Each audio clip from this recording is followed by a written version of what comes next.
ইরানে Israeli drone হামলার খবরে মধ্যপ্রাচ্যে উত্তেজনা বেড়েছে। দেশ দুটির সরাসরি যুদ্ধে জড়িয়ে পড়ার শঙ্কা দেখা দিয়েছে। ইসরায়েল রাষ্ট্র প্রতিষ্ঠার পর দুদেশের সম্পর্ক ভালো থাকলেও ইরানে ইসলামী বিপ্লবের পর বদলে যেতে পারে পরিস্থিতি।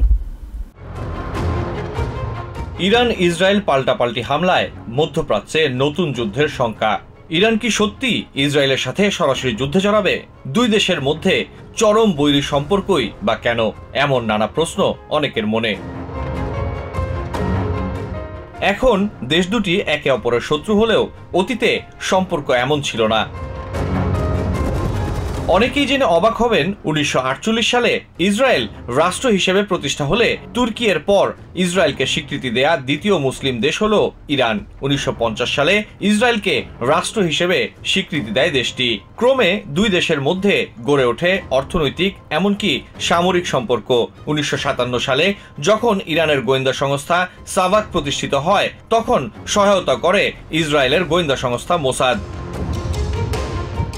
ইসরায়েলের সাথে তৎকালীন ইরান সরকারের সুসম্পর্ক থাকলেও ইরানের ভেতরে ইসরায়েল বিরোধিতা ছিল।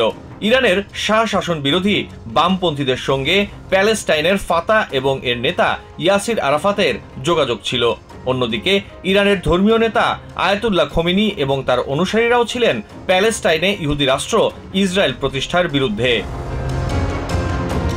তবে দুদেশের সম্পর্ক ভেঙে পড়ে 1979 সালে ইরানে ইসলামী বিপ্লবের পর। তখন ক্ষমতায় আসা ইরানের বিপ্লবী সরকার রাষ্ট্রীয়ভাবে প্যালেস্টাইনের পক্ষ নেয়ার ঘোষণা দেয়, ইসরায়েলের সঙ্গে সব ধরনের যোগাযোগ বিচ্ছিন্ন করে, মূলত রাষ্ট্র হিসেবে ইসরায়েলের অস্তিত্বকেই অস্বীকার করে। অন্য আরব দেশগুলো ইসরায়েল প্যালেস্টাইনে দ্বিরাষ্ট্র সমাধানে একমত হলেও আয়াতুল্লাহ খোমেনি তা গ্রহণযোগ্য মনে করেননি।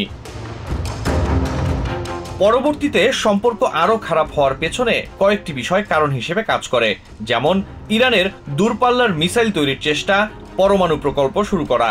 ইরানের এমন উত্থানকে হুমকি হিসেবে বিবেচনা করতে শুরু করে ইসরায়েল।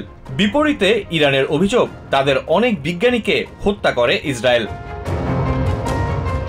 ইসরায়েলের প্রতিবেশী দেশ লেবানন এবং সিরিয়ায় ইরান সমর্থিত মিলিশিয়া বাহিনী তৈরি করেছে তেহরান। গাজায় হামাস ও ইসলামিক জিহাদকে অস্ত্র এবং অর্থ সহায়তাও দেয় দেশটি।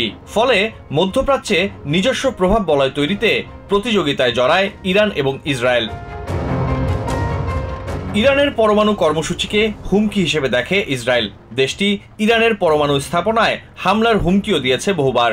যদিও ইরানের দাবি, তাদের পরমাণু কর্মসূচি অস্ত্র বানাতে নয়, বরং শান্তিপূর্ণ। Ashfaq Ahmed, TVN 24 news desk.